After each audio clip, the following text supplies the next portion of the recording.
திருப்பலியை பொருளுணர்ந்து கொண்டாடுவோம்.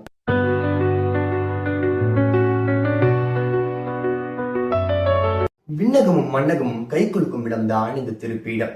அப்படிப்பட்ட இந்த திருப்பீடத்துல நற்கருணை வழிபாட்டின் போது இரு புனிதமிகு நிகழ்வுகள் நடைபெறுகின்றன. அது என்னன்னு தெரிஞ்சுக்க வீடியோவை கடைசி வரைக்கும் பாருங்க.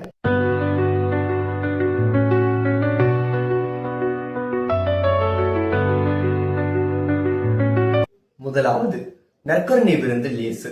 இதிலிருந்து பெற்று உண்ணுங்கள், இதிலிருந்து பெற்று பருகுங்கள் என்று அவரையே நமக்காக கொடுக்கிறார்.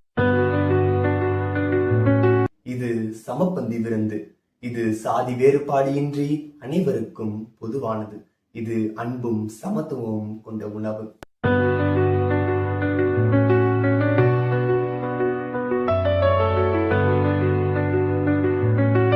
இரண்டாவது நற்கருணை பலியில் இயேசு பலருடைய மீட்புக்கு ஈடாக தம் உயிரையே கொடுக்கிறார்.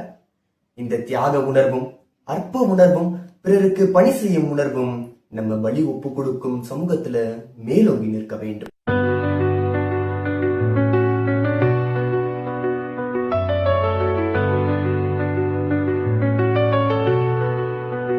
இந்த ரெண்டு புனிதமான நிகழ்வுகளால் திருப்பலியில நற்கருணை வழிபாட்டின் போது நடக்குது. அடுத்த வாட்டி திருப்பலியில நற்கருணை வழிபாட்டின் போது பொருளுணர்ந்து கொண்டாடுங்க.